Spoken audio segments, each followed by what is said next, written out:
Votre programme d'information avec l'UIL, l'Université internationale de Libreville, le fleuron de la formation universitaire en Afrique.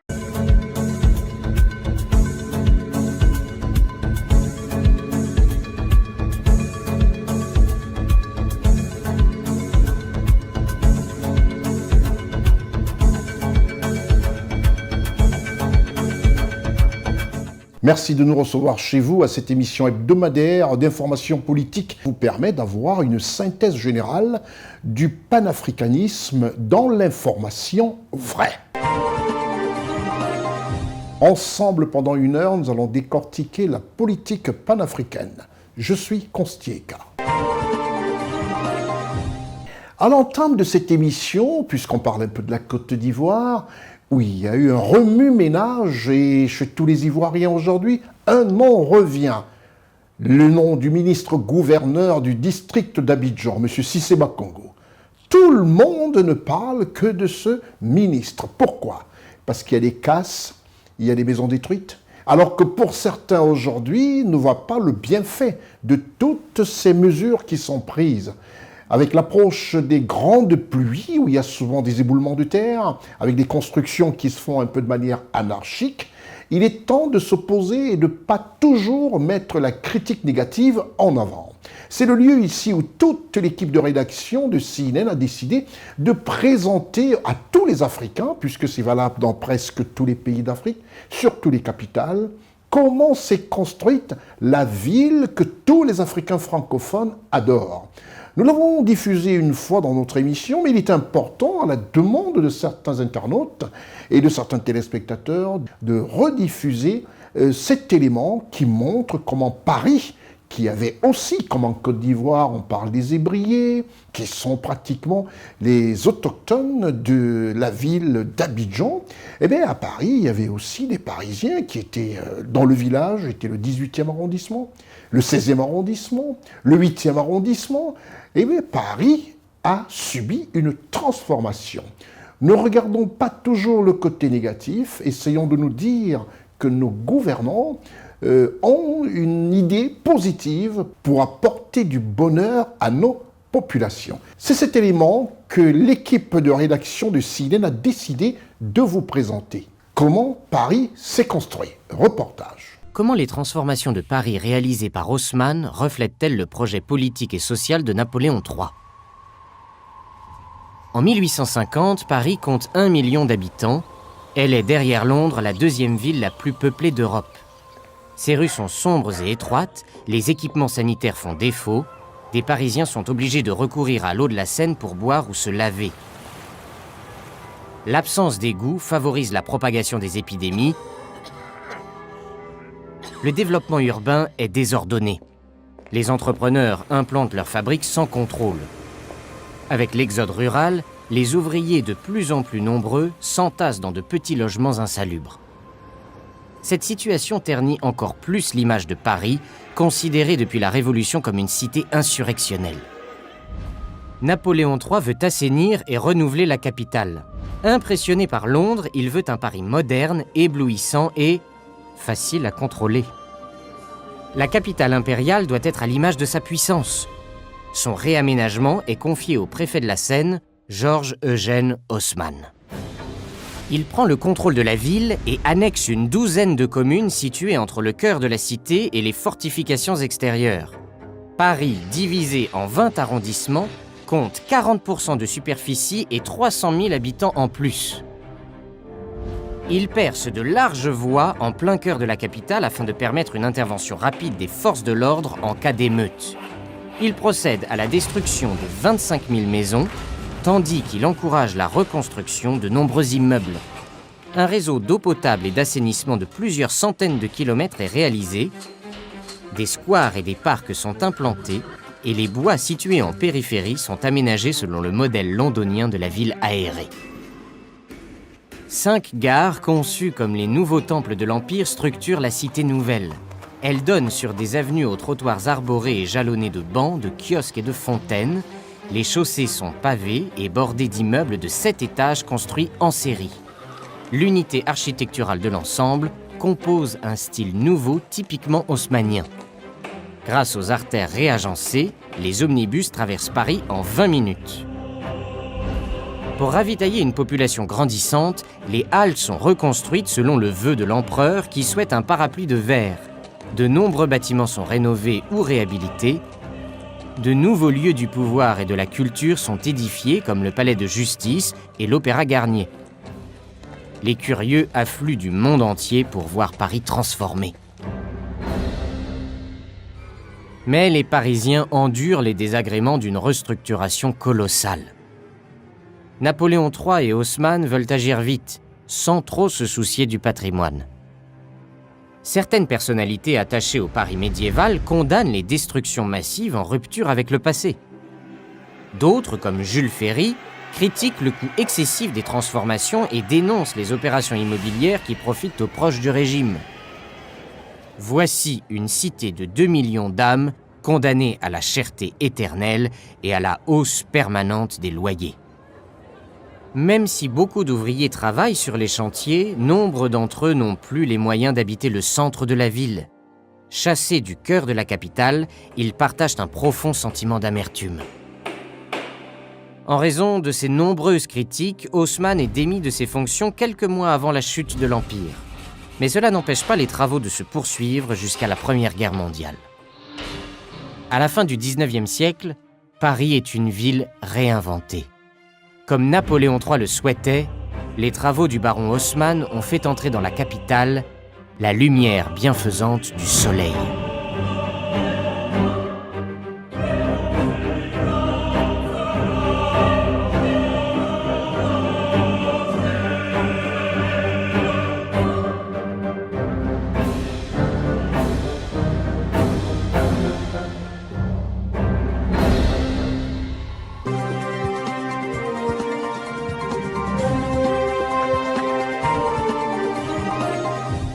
Nous quittons la Côte d'Ivoire pour le pays de la Teranga, présidé par son Excellence Bassirou Diomaye Faye.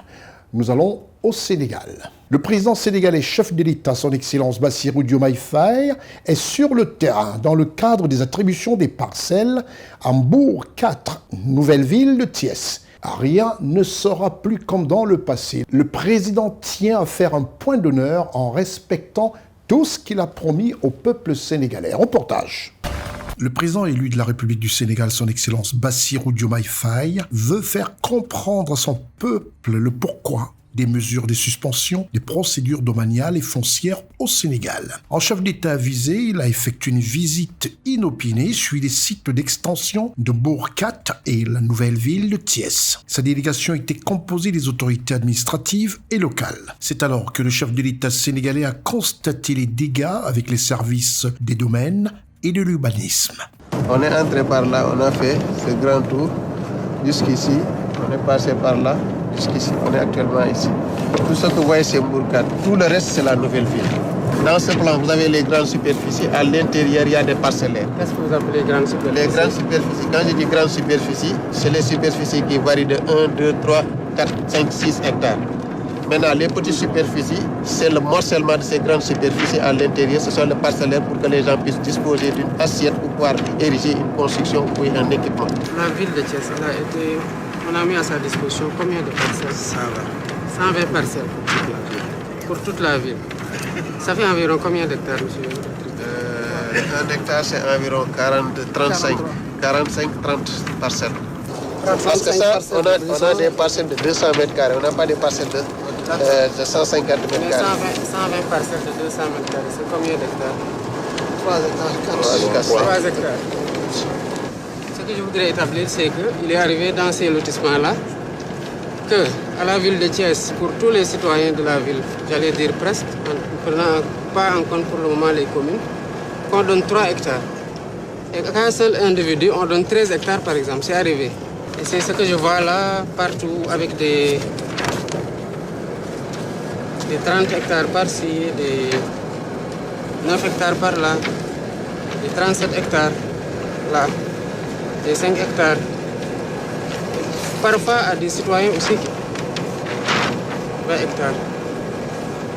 Pour la même personne. 16 hectares, 18 hectares, 40 parcelles pour une seule personne. On ne peut pas laisser passer ça.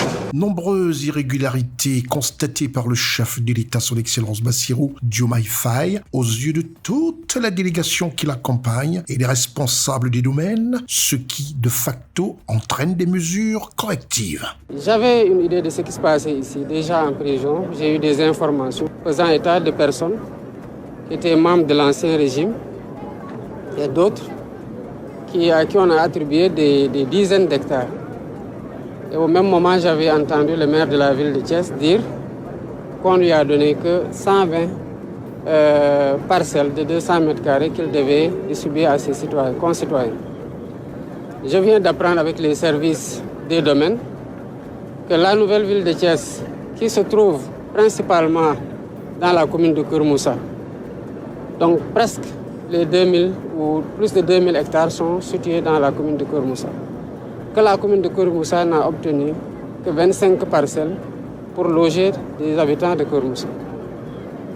Vous avez vu avec les services qu'il y a des gens, des politiciens, à qui on a donné, des hommes d'affaires, à qui on a donné 100 hectares, 30 hectares, 13 hectares, 50 hectares, et même pour l'un d'entre eux, on parle de 200 à 300 hectares. Quand l'alternance est arrivée, le 24 mars 2024, certains de ceux qui étaient attribueurs se sont empressés pour demander par arrêté ministériel d'obtenir un titre foncier pour soi-disant sécuriser un droit foncier qu'ils savent qu'il est irrégulièrement acquis. D'un autre côté, il y a parmi eux qui ont commencé, parce qu'ils ont obtenu aussi un morcellement des hectares qui leur sont attribués, qui ont commencé à vendre. Et cela ne s'est pas passé seulement au niveau de Thiès. Dans tous les sites où on a demandé l'arrêt des transactions et des constructions, c'est cet empressement-là à vouloir mettre l'État devant les faits accomplis qui a motivé qu'on ait pris ces mesures conservatoires. Le président de la République souhaite restituer une justice sociale pour des communes bénéficiaires des parcelles dérisoires de 2700 hectares. Il est impensable que pour la justice sociale et pour l'égalité des citoyens, devant les chances d'accès à tous, ce n'est pas que le travail ou à l'emploi, mais aussi à un toit décent pour se loger. Comment un citoyen thiessois, qui n'est pas mieux né que les autres, qui n'a rien fait d'exceptionnel, peut se faire octroyer 13 hectares pendant que la ville n'a que 3 hectares. Et que cette personne-là se sente à l'aise à se réveiller, à regarder ses concitoyens thiessois et souvent même à leur demander son suffrage pour présider au destiné de cette ville-là. Ça, on l'a répertorié dans énormément de localités et croyez-moi, ça ne passera pas. Le sens de la démarche du président Bassirou à faire auditer et régulariser cette frauduleuse situation relevant du passé. C'est alors qu'il a demandé aux services compétents fermeté sur toutes les décisions concernant les sites répertoriés.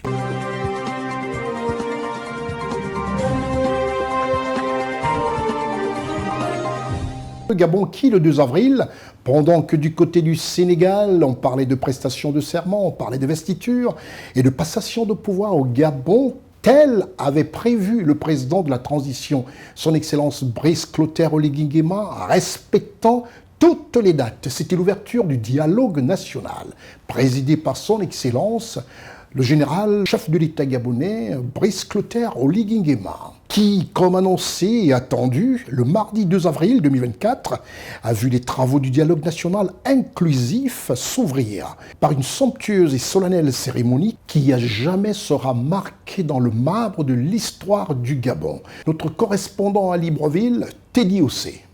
Le palais des sports de Libreville a été pris d'assaut par une véritable marée humaine. À croire qu'aucun Gabonais ne voulait manquer ces instants mémorables. Tout y était. Solidarité enthousiaste, communion fusionnelle et émotion vibrante. Faste et somptuosité étaient en harmonie parfaite avec la prestigieuse présence du président de la transition gabonaise, Brice Clotaire Oligui Nguema, qui avait à ses côtés son homologue centrafricain, Faustin Archange Touadéra. L'atmosphère et l'ambiance avaient de manière marquée une fusion fraternelle qui laissait transparaître un Gabon retrouvé, uni et fier. Le clergé, dans toutes ses composantes confessionnelles, est au directoire de ce dialogue national inclusif. Et les différentes adresses faites allaient dans le sens que l'issue des travaux devrait opérer la genèse d'une renaissance d'un Gabon de droit, de justice, de solidarité par une gouvernance exemplaire et vertueuse.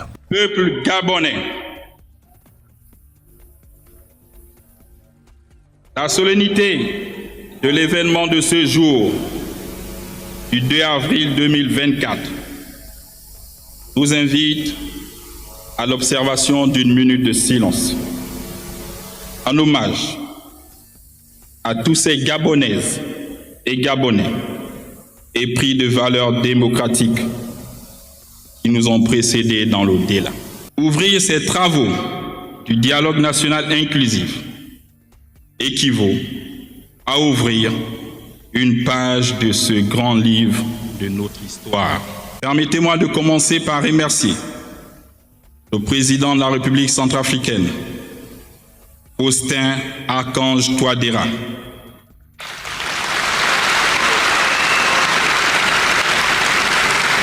pour son rôle de facilitateur de la CAC et son implication sans relâche à accompagner le Gabon dans ce processus de transition.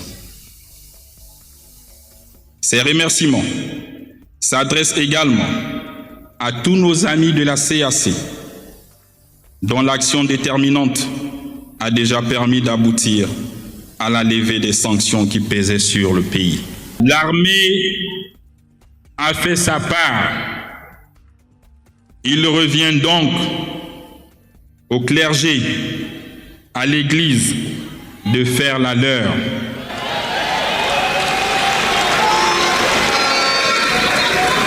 C'est dire que le dialogue national inclusif, nous l'avons mis sous le sceau des dieux. Ces thèmes ont été développés avec responsabilité et conviction par le chef de l'État, le général Brice Clotaire Oligui Nguema, et le monseigneur Jean-Patrick Ibaba. Le président de transition, chef de l'État gabonais, le général Brice Clotaire Oligui Nguema, a appelé à l'édification d'un Gabon nouveau qui sera tout jamais débarrassé des scories d'hier. La responsabilité de léguer pour la postérité un pays plus juste sera la mission du bureau, a répondu en écho le monseigneur Jean-Patrick Ibaba. Chers compatriotes, ce dialogue constitue, j'en suis convaincu, l'espoir de tous les Gabonais de voir enfin notre cher pays sortir de ces crises multiformes et d'emprunter résolument et définitivement le chemin de la restauration des valeurs, de l'intégrité, de la fraternité, du partage, du développement socio-économique qui font les grandes nations. Devant l'assistance nombreuse, le président de la transition, Brice Clotaire Oligui Nguema, a promis et affirmé qu'il transformera en texte les décisions du dialogue national. J'en appelle à la responsabilité et au patriotisme de tous, pour qu'à nouveau, unis dans la concorde et la fraternité, le Gabon rêvé par nos ancêtres, nos pères, nos aînés, tels que Bombé, Wongo, Emantole, Léomba, René Paul Soussat, Germain-Ba, Paul Indjenje Ngonjo, Omar Bongo, Nduna Depeno, Simon Oyonaba, Joseph Renzambe, Martine Oulabou, Pierre Mambundu et bien d'autres s'éveillent et demeurent dignes d'envie.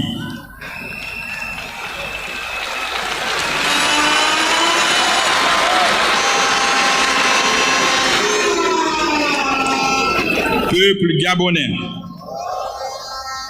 c'est enfin notre essor vers la félicité. Honneur et fidélité à la patrie, je déclare ouvert les travaux du dialogue national inclusif.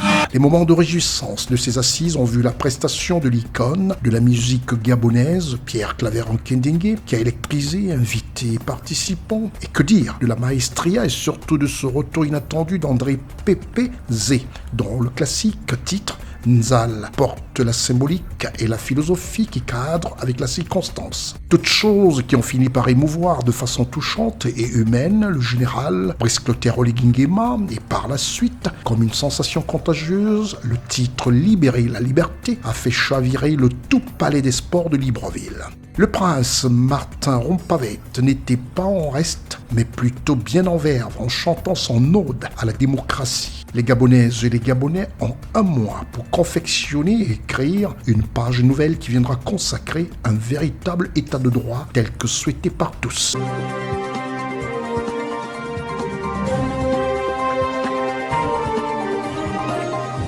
Nous parlons du Nigeria maintenant.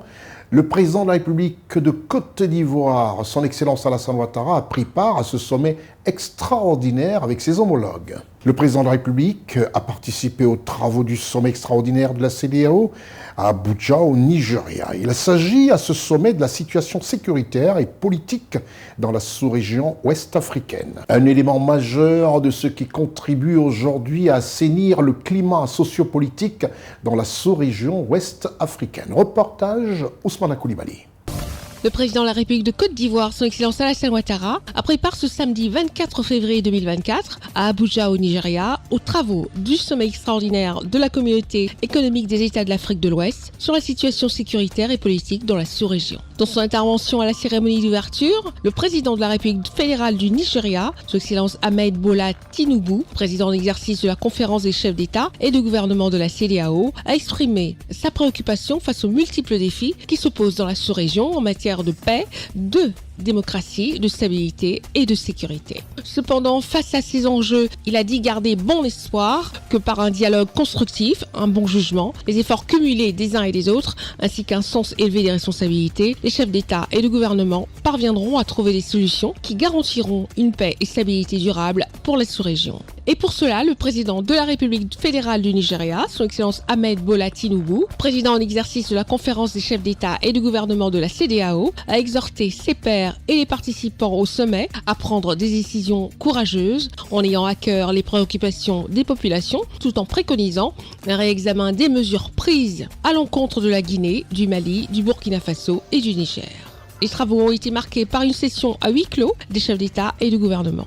Dans le communiqué final qui a sanctionné les travaux, les chefs d'État et de gouvernement ont appelé à la libération immédiate du président Mohamed Bazoum ainsi que de sa famille et des détenus politiques. Le sommet a en outre décidé de la lever pour des raisons humanitaires d'une partie des sanctions imposées au Niger, notamment la fermeture des frontières terrestres et aériennes entre les pays de la CEDEAO et le Niger, la suspension de toute transaction commerciale et financière entre les États membres de la CEDEAO et ce pays, et le gel des avoirs du Niger auprès des banques centrale de la CEDEAO. Sur le Sénégal, les chefs d'État et de gouvernement ont pris acte de la fin du mandat du président Macky Sall le 2 avril 2024 et l'ont félicité pour les réalisations remarquables en matière d'infrastructure et de développement économique qu'il a effectué en tant que président de la République du Sénégal ainsi que pour son leadership exemplaire en Afrique et dans le monde. En marge du sommet de la CEDEAO, les chefs d'État et de gouvernement des pays membres de l'Union économique et monétaire ouest-africaine, l'UEMOA, se sont retrouvés également pour un sommet extraordinaire de l'Union. Les travaux ont porté sur l'analyse de la situation socio-économique dans l'Union. À l'issue de la session, les chefs d'État et de gouvernement de l'UEMOA ont endossé les décisions du sommet de la CEDEAO, levant les sanctions contre le Niger. Au terme des travaux de ces deux sommets, le président de la République de Côte d'Ivoire, son Excellence Alassane Ouattara, a regagné Abidjan dans la soirée du samedi 24 février 2024.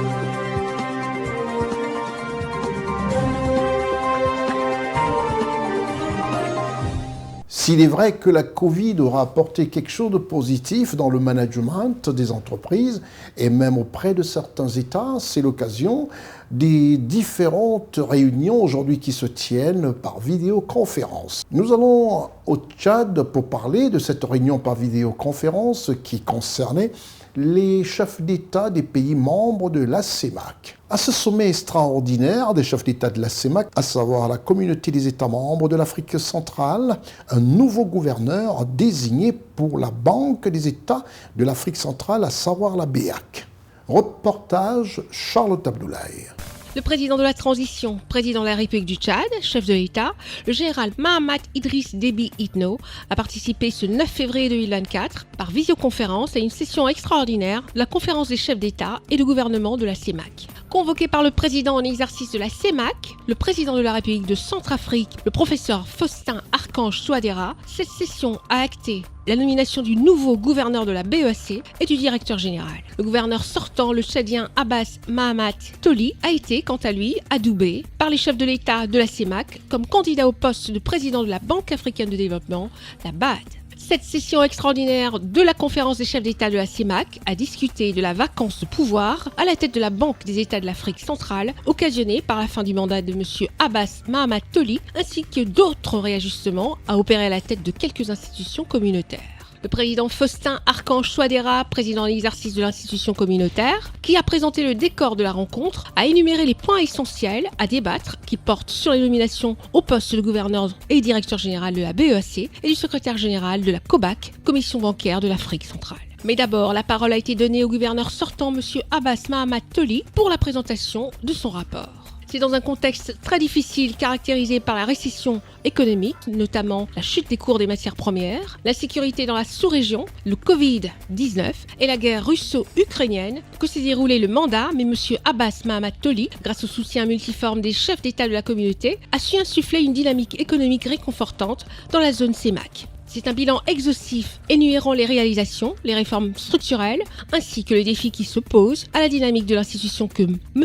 Abbas Mahamat Toli a étalée. Les chefs d'État ont pris acte de son rapport et l'ont félicité pour le travail abattu pour la communauté. De quoi émerveiller le chef de l'État, le général Mahamat Idriss Déby Itno, qui a proposé la candidature de M. Abbas Mahamat Toli à ses pairs pour le poste de président de la Banque africaine de développement. Au regard de ses compétences et des résultats qu'il laisse derrière lui à la BEAC, la conférence des chefs d'État l'a adoubé pour être le candidat de la CEMAC à ce poste. Sur ce, les chefs de l'État se sont retrouvés à huis clos pour procéder aux nominations du nouveau gouverneur, du directeur général de la Banque centrale et du secrétaire général de la COBAC. Selon le principe de rotation ou poste de responsabilité en vigueur dans les pays membres, le poste de gouverneur revient à la République centrafricaine qui a proposé M. Yvon Sana Bangui et dont la nomination a été actée par les chefs d'État. La direction générale de la Banque centrale revient au Tchad qui y a proposé M. Mahamad Djibril Souleymane, également acté par la conférence. La nomination du secrétaire général de la COBAC n'a par contre pas requis l'approbation de toute la conférence. Aussi a-t-elle décidé de surseoir en recommandant au président de la COBAC de lui présenter dans un meilleur délai un rapport motivé et détaillé pour décision. En attendant, c'est la Centrafrique qui continue à assurer ce poste en dépit du principe de non-cumul des responsabilités à la tête des institutions de la CEMAC par un même pays.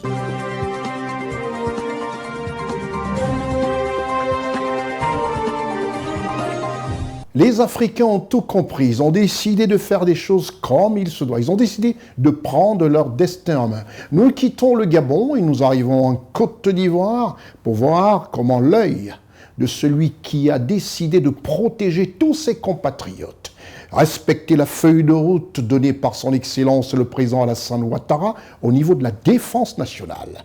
Le ministre d'État, ministre de la Défense nationale, est attentif à tout ce qui touche à la sécurité des Ivoiriens. Le ministre d'État, ministre de la Défense de la République de Côte d'Ivoire, M. Teni Birahima Ouattara, a visité le 5 juin 2024 le navire Furor du Royaume d'Espagne accosté au large des côtes ivoiriennes. Merci comme ça à Ousmane Koulibaly, qui a toujours sa sacoche caméra pour nous rapporter les images, assisté de l'évite Élie Vonan et à la post-production très fine et professionnelle de Marcel Bassolé et Constant Ricard.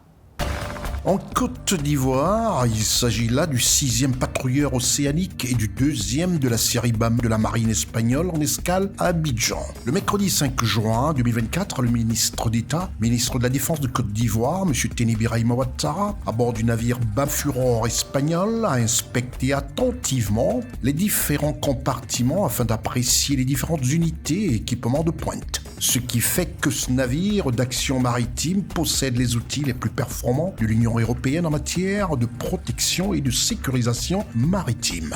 L'escale régulière nous permet, pas seulement pour lutter contre la piraterie dans les golfes de Guinée, mais contre toutes sortes de trafics. En effet, la piraterie dans ce cas spécifique a un impact très négatif sur les flux commerciaux, en sachant que le golfe de Guinée représente une très grande partie des flux commerciaux, justement entre même l'Asie et l'Europe. Dans le cadre d'une mission visant à renforcer la sécurité dans le golfe de Guinée, l'escale du navire Furor en Côte d'Ivoire sera de 8 jours. Le temps de formation et autres exercices militaires avec la Marine nationale ivoirienne. On fait des activités de plongée et des activités d'opérations d'interdiction maritime pour inspectionner des bateaux. Le ministre d'État, ministre de la Défense de la République de Côte d'Ivoire, M. Teni Birahima Ouattara, a signé le livre d'honneur à bord du navire BAM, démontrant ainsi l'excellence des relations entre la Côte d'Ivoire et l'Espagne. Nous avons beaucoup recours à l'Union européenne pour des stages de formation, que ce soit au niveau donc, de la marine, que ce soit au niveau de l'armée de l'air, que ce soit au niveau de l'armée de terre. Et nous nous félicitons cette fois-ci d'accueillir le bateau Furor de l'Espagne. Ce sont des pays qui ont gagné en expérience en matière donc, de mer, de terre et de ciel. Et nous pensons que nous avons beaucoup à tirer de ce partenariat.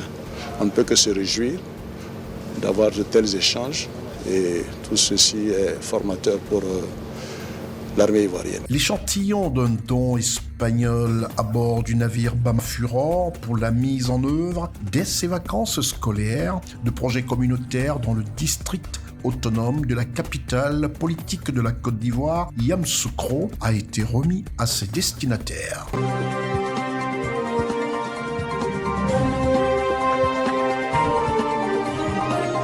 Dans cette émission, nous avons décidé de faire un résumé un tout petit peu de la première semaine qui a fait les merveilles. Et surtout, là où la Côte d'Ivoire s'est hissée au firmament des grandes nations africaines désormais, c'était d'abord dans l'organisation de cette compétition, l'accueil de tous ces 23 pays, adjoints à celle de la Côte d'Ivoire dans les 24 pays, dans une aisance totale, avec des infrastructures qui répondent aujourd'hui au développement, hissées depuis plus d'une décennie par le président Alassane Ouattara. Mais tout de suite, puisque nous sommes en plein mois de janvier et que c'est le mois où on continue à présenter les vœux aux uns et aux autres, principalement au chef de l'État, qui est le premier de la nation, nous avons décidé de vous présenter la dernière série de vœux au chef de l'État de Côte d'Ivoire, son Excellence Alassane Ouattara, qui pour cette circonstance a reçu au palais présidentiel de la République de Côte d'Ivoire le 15 janvier dernier le monde académique, les entrepreneurs publics du secteur privé, de la société civile, de la chefferie traditionnelle et les guides religieux. Le responsable des reportages spéciaux de CNN Abidjan, Koulibaly Ousmana, était au palais présidentiel de la République de Côte d'Ivoire pour la circonstance. Reportage Charlotte Abdoulaye. Le président de la République, son Excellence Alassane Ouattara, a échangé ce lundi 15 janvier 2024 au palais de la présidence de la République les vœux de Nouvel An 2024 avec le monde académique, les entreprises publiques et du secteur privé, la société civile, la chefferie traditionnelle et les guides religieux. En dépit des difficultés économiques mondiales, la Côte d'Ivoire maintient son économie en pleine santé avec un taux de croissance de 6,5% en fin 2022 avec une projection de 7% en moyenne sur la période 2023-2025. Des réformes, des investissements, mais surtout le climat de paix en Côte d'Ivoire favorise une croissance économique. Ceci est reconnu ici par les forces vives de la Côte d'Ivoire dans toutes leurs composantes. Les différents porte-parole, M. Kenigi Ouattara du monde académique, entreprises publiques et secteur privé, société civile, M. Nanan Boka Yapi Julien, des rois et chefs traditionnels, Monseigneur Boniface Ziri, du Forum des confessions religieuses, et Cheikh Ousmane Diakité, du Conseil supérieur des imams, des mosquées et des affaires islamiques, ont tous formé à cette occasion des vœux de parfaite santé, de réussite et de paix, ainsi que de bénédiction pour le chef de l'État, mais aussi pour la première dame, Madame Dominique Ouattara, et les membres de leur famille. M. Kenigi Ouattara, au nom des acteurs du monde académique, des ordres et des organisations professionnelles, des chambres consulaires et des secteurs publics et privés, a exprimé ses sincères admirations au président Alassane Ouattara. Excellence, Monsieur le Président de la République, la présente cérémonie nous offre l'opportunité de saluer les multiples avancées enregistré au plan des infrastructures et de réitérer notre entière adhésion à votre politique de transformation structurelle de l'économie visant à faire de la Côte d'Ivoire un pays à revenu intermédiaire de la tranche supérieure à l'horizon 2023. Le président de la République de Côte d'Ivoire, son Excellence Alassane Ouattara, en réponse aux vœux qui lui ont été adressés, a remercié ses hôtes et a formé également à leur endroit des vœux de santé, de paix, de bonheur et de prospérité. Il a souligné qu'en 2023, la Côte d'Ivoire a poursuivi résolument sa marche vers le développement, malgré le contexte international et régional difficile, en démontrant sa capacité de résilience et la solidité de ses fondamentaux macroéconomiques et de ses institutions. Les projets visant à dynamiser les chaînes de valeur permettront de stimuler les rendements agricoles et de doper la production industrielle, ce qui soutiendra les perspectives de développement à long terme. Les réformes structurelles clés comprennent le renforcement de la protection sociale pour les ménages vulnérables et la promotion d'une croissance inclusive tirée par le secteur privé.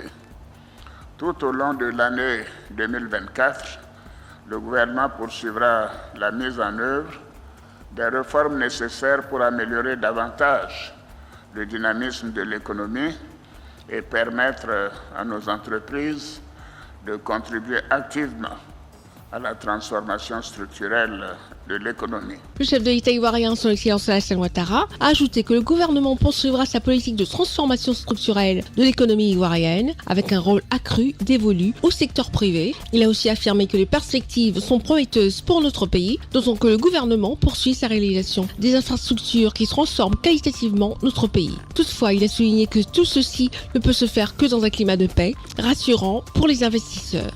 Enfin, évoquant l'organisation de la Coupe d'Afrique des Nations de football, la CAN, en Côte d'Ivoire, le président de la République de Côte d'Ivoire, son Excellence Alassane Ouattara, a dit être convaincu que grâce aux prières des uns et des autres, les éléphants de Côte d'Ivoire enregistreront de très bons résultats au cours de cette compétition de la jeunesse africaine. Il est à noter que cette troisième session d'échange de vœux clôture la cérémonie de présentation des vœux de Nouvel An 2024 au corps constitué et aux forces vives de la nation au président de la République, entamée ce lundi 8 janvier 2024. Nous devons dire que nous lui adressons des vœux de très bonne santé, des vœux de longévité dans la bonne santé et des vœux de paix intérieure, de paix familiale et de paix pour la Côte d'Ivoire. Ça nous permet déjà donc de sacrifier une tradition et c'est vraiment très important qu'en début d'année, toutes les forces vives de la nation puissent venir présenter leurs vœux au chef de l'État. Et c'est ce à quoi nous avons sacrifié donc ce matin. Au nom des commerçants de Côte d'Ivoire, il est de notre devoir de venir présenter nos vœux au chef de l'État. Et c'est pour cela que nous sommes là. Et nous avons profité de l'occasion pour écouter les messages du chef de l'État en retour. Et nous partons satisfaits de tout ce qu'il a dit. C'est un véritable sentiment de fierté de se retrouver ici avec toutes ces sommités. Vous savez, la Côte d'Ivoire d'aujourd'hui, c'est une Côte d'Ivoire nouvelle, avec ce que le président fait pour nous et pour toute la Côte d'Ivoire. Il était très important pour toutes ces personnes-là de venir vraiment faire allégeance, on va le dire, et puis présenter nos vœux, les meilleurs pour cette année 2024, qui est une année de jeunesse et une année de Cannes aussi. On attend que les autorités nous fassent appel pour leur montrer notre savoir-faire. Nous sommes des détectives privés, nous travaillons dans l'ombre et nous sommes là pour faire ressortir les preuves irréfutables quand on nous confie une investigation. Nous sommes venus présenter nos vœux de Nouvel An au chef de l'État et le message que nous avons reçu ici est tellement réconfortant que nous prions pour que Dieu le maintienne en bonne santé afin que tous les nouveaux chantiers qu'il est prêt à ouvrir, nous les accompagnons pour que l'année 2025, qui pointe déjà comme une année de défi, puisse être encore meilleure que celle-ci. La communauté musulmane ne prend toujours qu'un message de rassemblement, un message de paix, un message de vivre ensemble, sans lesquels un peuple, une communauté ne peut pas prospérer. C'est ce message que la communauté musulmane porte toujours. Que nous soyons unis, ensemble, comme on le dit, l'union fait la force.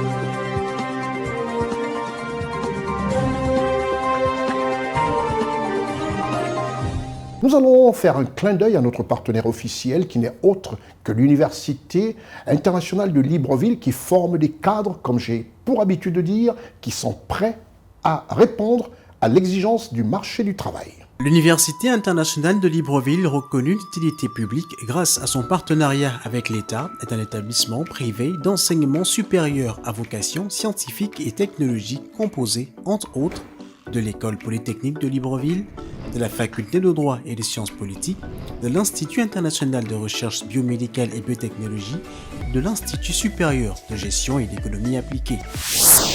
Et sa toute nouvelle école de médecine et de pharmacie. Son ouverture sur le monde du fait de ses partenariats avec les prestigieuses universités et institutions internationales lui permettent de s'arrimer à plusieurs systèmes de formation et de délivrer des diplômes reconnus.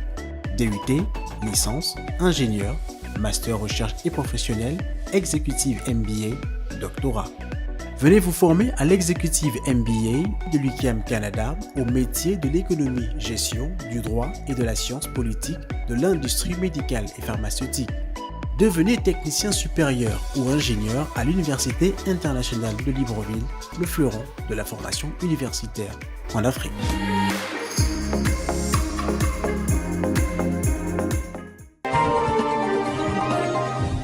Nous allons parler un tout petit peu de ce prix qui a été décerné au président de la République congolaise, Congo-Brazzaville bien sûr, son Excellence, Denis Sassou Nguesso. Un prix qui honore tout l'engagement du président de la République congolaise, Denis Sassou Nguesso, sur le réchauffement climatique, l'écologie.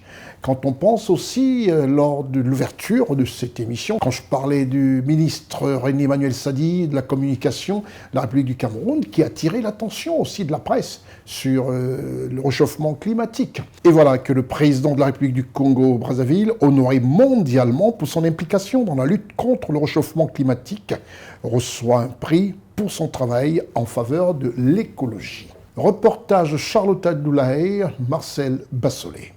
Ce samedi 11 mai 2024, l'Académie des sciences d'outre-mer a décerné le prix le plus prestigieux au chef de l'État congolais, son Excellence Denis Sassou Nguesso. Cette distinction lui a été décernée en reconnaissance de son engagement en faveur de la préservation de l'environnement, de ses actions et de son œuvre littéraire. Ce prix est destiné à récompenser l'œuvre valorisant les qualités d'un pays du continent africain. L'Académie des sciences d'outre-mer considère l'œuvre intellectuelle du président de la République comme une contribution éloquente apportée au combat mené en faveur de la préservation de la biodiversité et de la planète. La valeur du combat mené par le président de la République du Congo, son Excellence Denis Sassou Nguesso, pour son leadership en matière de préservation de la biodiversité et de son œuvre littéraire, a été reconnue par le secrétaire perpétuel de l'Académie des sciences d'outre-mer. Déterminé à y parvenir et conscient de ces enjeux, vous avez tenu à proposer à vos pairs d'engager l'humanité vers une décennie africaine et mondiale de l'afforestation.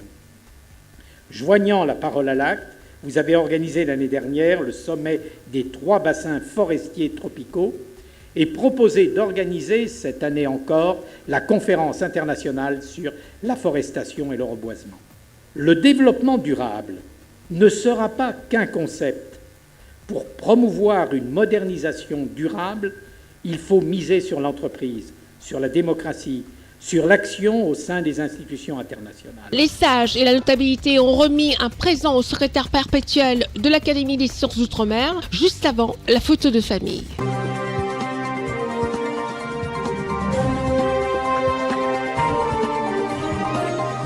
Nous allons nous rendre du côté du Rwanda. Tout bouge aussi de ce côté-là. L'Afrique est en perpétuelle reconstruction pratiquement, en plein mouvement. Et ça fait plaisir pour les jeunes Africains, surtout quand je pense à ma jeune équipe de télévision dont la moyenne d'âge varie entre 25 et 30 ans. Je peux simplement leur dire que leurs aînés tiennent à leur laisser une Afrique merveilleuse. Nous allons au Rwanda.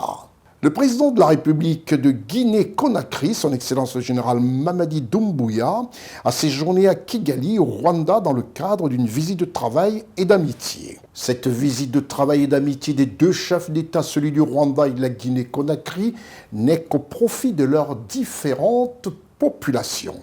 Reportage Raoul Sankwe. Aux alentours de 17h30, heure locale, l'avion ayant à son bord le chef de l'État s'est posé sur le tarmac de l'aéroport international de Kigali. Au bas de la passerelle, son Excellence Paul Kagame, président de la République du Rwanda, était présent pour accueillir son frère et ami, le général Mamadi Doumbouya, accompagné de son épouse, Madame Lauriane Doumbouya. Après les salutations d'usage entre les deux chefs d'État, ils ont souscrit au rituel des hymnes nationaux des deux pays avant de passer en revue la troupe. S'en sont suivis des échanges de poignées de main entre les membres des délégations rwandaises et guinéennes. Notons que du côté guinéen, la présence des ministres des Affaires étrangères, de l'intégration africaine et des Guinéens établis à l'étranger, des télécommunications, des transports, des infrastructures, de l'ambassadeur de la Guinée au Rwanda, ainsi que les conseillers du président de la République. Le président Paul Kagame a ensuite offert à son hôte une séance de danse culturelle, symbole de l'identité du Rwanda, avant le tête-à-tête dans le salon présidentiel. Le président de la République, son Excellence le général Mamadi Doumbouya, et sa suite ont ensuite pris la direction de sa résidence où les attendait une délégation de la communauté guinéenne établie au Rwanda. Cette visite s'annonce donc sur une note de satisfaction et de respect mutuel, avec un agenda chargé pour le chef de l'État. Celui-ci aura l'insigne honneur de participer avec son épouse à un dîner au palais de la présidence rwandaise, puis le lendemain, le général Mamadi Doumbouya se rendra au Genocide Memorial Center de Kigali pour le dépôt d'une gerbe de fleurs et la visite d'une usine de raffinerie d'or. Le clou de cette visite sera l'inauguration de la toute nouvelle ambassade de Guinée au Rwanda, suivie d'une rencontre avec la communauté guinéenne établie dans le pays. Ce voyage illustre parfaitement la force de la diplomatie guinéenne, affirmée et confirmée avec le chef de l'État guinéen, son Excellence le général Mamadi Doumbouya, sur la scène internationale. Il met également en lumière les liens de coopération consolidés entre Kigali et Conakry.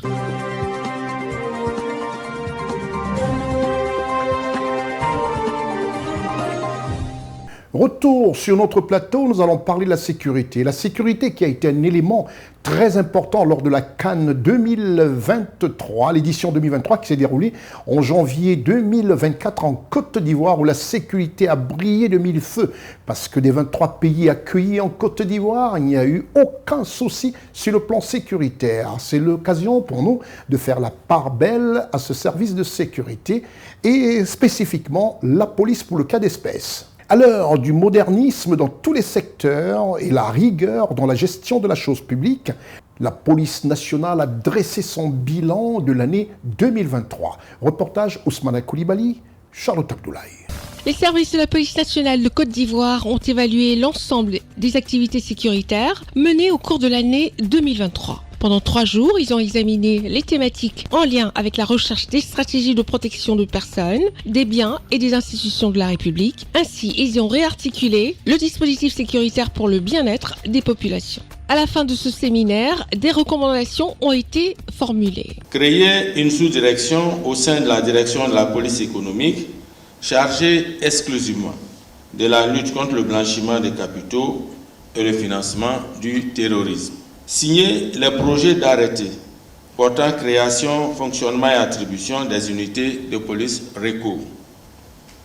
Poursuivre la construction de nouveaux postes de police frontière afin d'accroître la collecte de renseignements opérationnels pour prévenir efficacement les menaces terroristes. Ce séminaire de réflexion a vu la participation et l'appui des partenaires au développement. Le directeur général de la police nationale de Côte d'Ivoire a félicité l'engagement de ces hommes dans la sécurisation des hommes, des personnes et des biens. Il a par ailleurs exprimé sa gratitude à son Excellence Alassane Ouattara, président de la République de Côte d'Ivoire. Qu'il me soit permis d'exprimer notre reconnaissance à son Excellence Monsieur le Président de la République, Monsieur Alassane Ouattara, chef suprême des armées, pour les actions menées en faveur de la professionnalisation des forces de l'ordre. L'examen de la mise en œuvre des recommandations du présent séminaire montre que 90% des recommandations faites en 2023 ont trouvé satisfaction. Pour sa part, M. Benjamin Efoli, le représentant du général Vagondo Diomandé, du ministre de l'Intérieur et de la Sécurité, a félicité la police nationale pour le travail abattu. Je voudrais vous rassurer de la ferme volonté et surtout de l'engagement de M. le ministre de l'Intérieur et de la Sécurité à vous appuyer dans toutes vos initiatives, notamment celles orientées vers l'anticipation et la recherche de l'efficacité. Ce séminaire de réflexion de la police nationale a permis de définir une stratégie efficace de gestion du personnel de la police nationale en Côte d'Ivoire.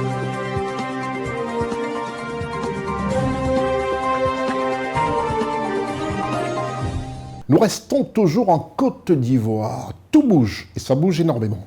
C'est un pays qui travaille, un pays où tout le monde est au fourre, où le ministre, membre du gouvernement et le président de la République. Nous avons été très attentifs à une cérémonie qui était attendue par tout le monde, au niveau d'ailleurs même international. En Côte d'Ivoire, on peut dire que ce jour, tout le monde était sous anesthésie. C'était le 18 juin et nous allons vous proposer à notre manière notre grand format.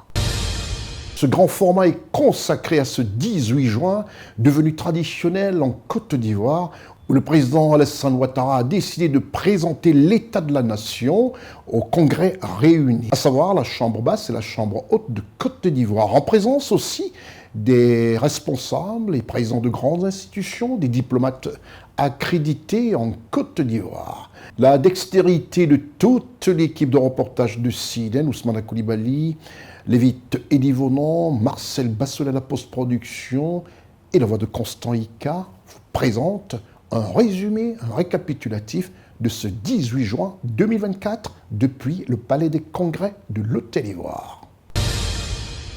L'esplanade du Palais des Congrès de l'Hôtel Ivoire d'Abidjan était aux couleurs d'une cérémonie d'État. Sécurité. Tout a été mis en place dans la pure tradition républicaine des grands jours. La Chambre haute et la Chambre basse de Côte d'Ivoire réunies le 18 juin 2024 pour une circonstance majeure. Le chef de l'État, Alassane Ouattara, président de la République de Côte d'Ivoire, s'adresse à la nation ivoirienne face aux honorables députés de l'Assemblée nationale, aux vénérables sénateurs du Sénat ivoirien et aux membres du gouvernement et institutions internationales, sans oublier le corps diplomatique accrédité en Côte d'Ivoire. Il est exactement 10h45 lorsque le couple présidentiel, son Excellence Alassane Ouattara et Madame Dominique Ouattara, accueillis par son Excellence Thiemo Komele Kone, vice-président de la République de Côte d'Ivoire, Premier ministre Robert Begré-Mambé, et dans le sas par l'honorable Adama Bitogo, président de l'Assemblée nationale, la vénérable Kandia Camara, président du Sénat. Le président de la République Alassane Ouattara fera son entrée très détendue avant de prendre place sur l'esplanade du Palais des Congrès. L'ouverture de la séance se fait par le président de l'Assemblée nationale qui invite sur le pupitre le chef de l'État de Côte d'Ivoire. Excellence, Monsieur le Président de la République, les parlementaires que nous sommes sont très sensibles à la grande considération que vous nous accordez en venant personnellement nous délivrer votre message sur l'état de la nation. Excellence, Monsieur le Président de la République, je voudrais très respectueusement vous inviter à la tribune pour livrer aux représentants du peuple votre message sur l'état de la nation. Je vous remercie. Le président Alassane Ouattara prend la parole. Depuis notre dernière réunion du Congrès, le 25 avril 2023, plusieurs hautes personnalités de notre pays nous ont quittés. Je voudrais saluer leur mémoire. Je pense tout particulièrement à mon aîné, le président Henri Konan Bédié, ancien président de la République et ancien président de l'Assemblée nationale, à qui je voudrais une fois de plus rendre un vibrant hommage. Je remercie l'ensemble de la population qui, dans sa diversité, l'a accompagné dignement à sa dernière demeure le 1er juin dernier à Pépressou. J'ai également une pensée émue pour mon jeune frère, le président Mamadou Koné, ancien président du Conseil constitutionnel et du Conseil supérieur de la magistrature, qui a été rappelé à Dieu le 8 avril 2024. Je pense également à mon jeune frère et compagnon du RDR, de longue date, Ibrahima Fani, ancien maire de la commune de Boaké, qui vient de nous quitter. Je réitère mes condoléances les plus attristées à leurs familles respectives, ainsi qu'aux familles de tous ceux qui nous ont quittés. Je vous prie de bien vouloir vous lever pour observer une minute de silence à leur mémoire.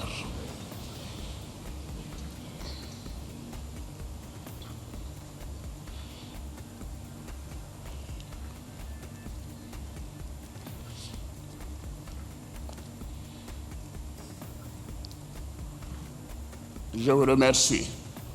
Le président Alassane Ouattara a réaffirmé son engagement à poursuivre l'amélioration des conditions de vie de ses concitoyens, pilier de tout développement, a-t-il dit devant le Parlement réuni en congrès et en présence des membres du gouvernement, du corps diplomatique et des présidents d'institutions nationales et internationales. Je tiens à vous rassurer que votre bien-être reste la préoccupation essentielle de mon action. Et c'est pourquoi j'ai demandé au gouvernement de poursuivre ses efforts pour contrôler le coût de l'électricité. Le chef de l'État de Côte d'Ivoire, son Excellence Alassane Ouattara, président de la République, a indiqué que conformément à son engagement d'atteindre un taux d'électrification de la République de Côte d'Ivoire de 100% à fin 2025, la Côte d'Ivoire est sur la bonne voie. Le taux de couverture est passé de 33% en 2011 à 86% à fin 2023. Conformément à mon engagement d'atteindre un taux d'électrification de 100% en fin 2025, je dois vous informer que le taux de couverture est passé de 33% en 2011 à plus de 86% en fin 2023. Donc nous sommes sur la bonne voie. En matière d'eau potable essentielle dans la vie humaine, le taux de couverture en hydraulique urbaine est estimé à 78%. S'agissant de l'approvisionnement en eau potable, là nous faisons moins bien. Le taux de couverture en hydraulique urbaine est maintenant seulement à 78% et nous ferons beaucoup pour que cela s'améliore le plus rapidement possible, surtout dans la région de l'ouest du pays. Dans le secteur santé, 72% des populations ont accès à un centre de santé à moins de 5 km à fin 2023. Notre politique de gratuité ciblée a aussi contribué à une réduction importante de la mortalité maternelle et infantile et à la lutte contre le paludisme. Je dois ajouter que nous avons lancé une politique très volontariste de construction d'infrastructures sanitaires avec des plateaux techniques modernes pour une prise en charge efficiente des patients.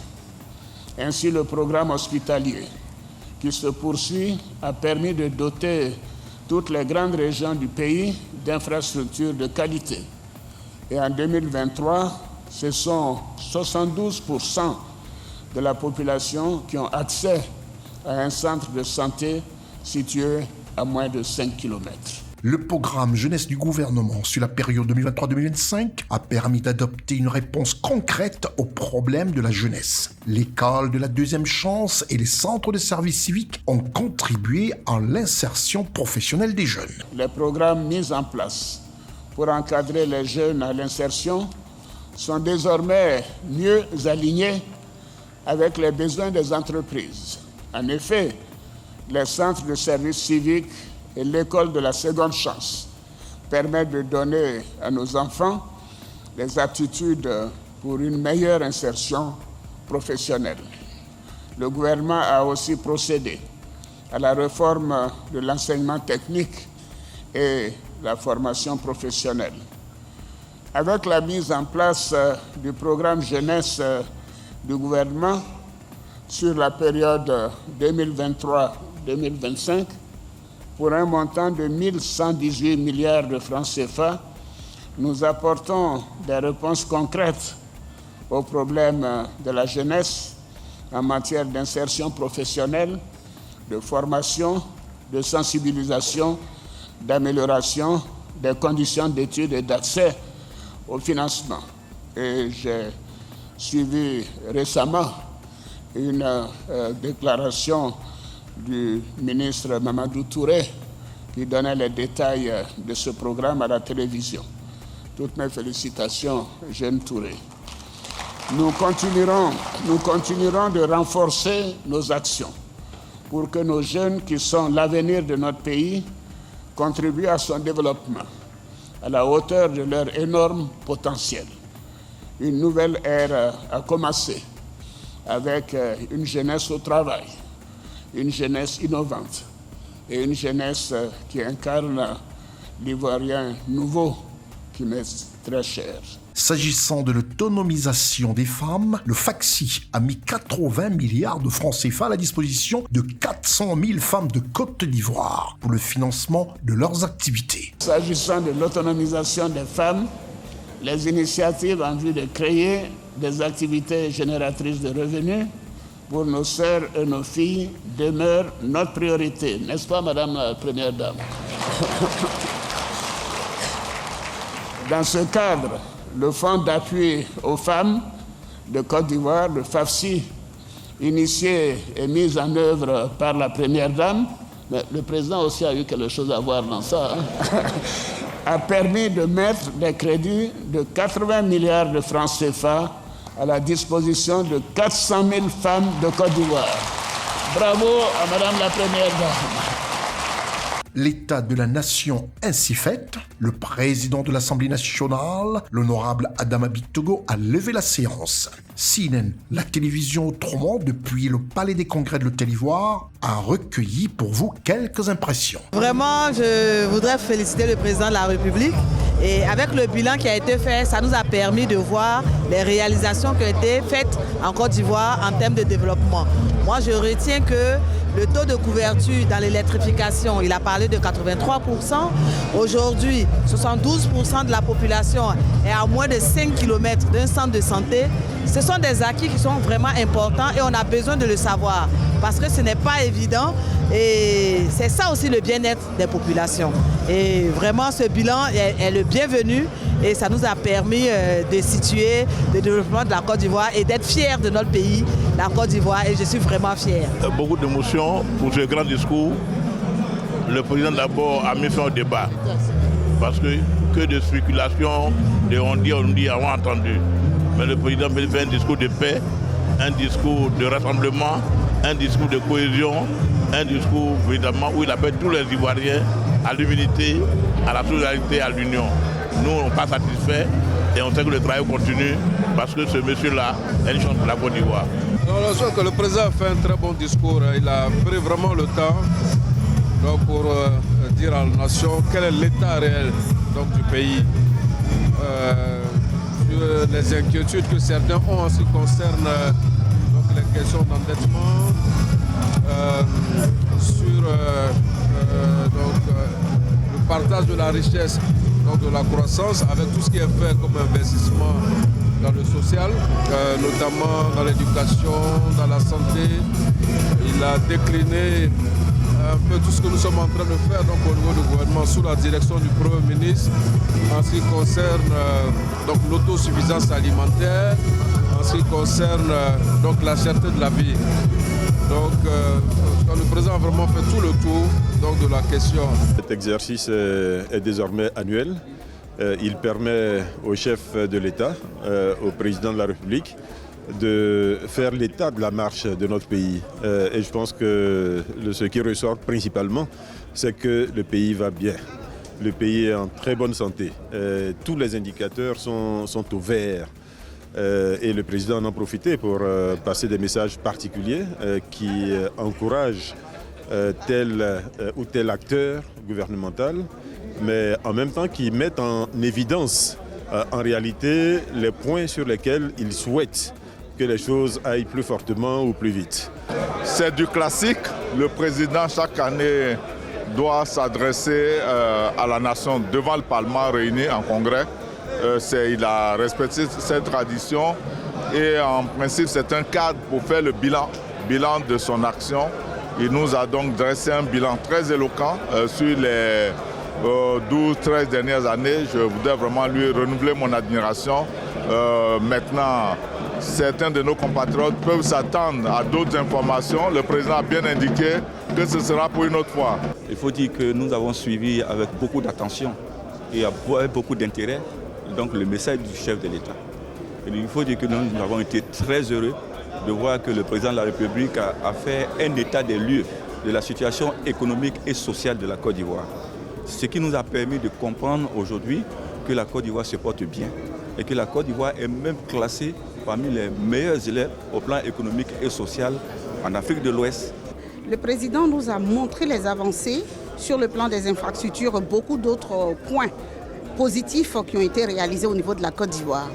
Donc c'était l'objet de sa rencontre aujourd'hui avec le Parlement pour parler directement au peuple. Le président de la République est un grand homme. C'est un homme de vision et il n'a pas changé de vision. Le président de la République est resté droit dans ses bottes sur le développement de la Côte d'Ivoire. Son objectif, c'est de développer la Côte d'Ivoire et hisser la Côte d'Ivoire aux mêmes normes que les autres pays que nous allons visiter ailleurs.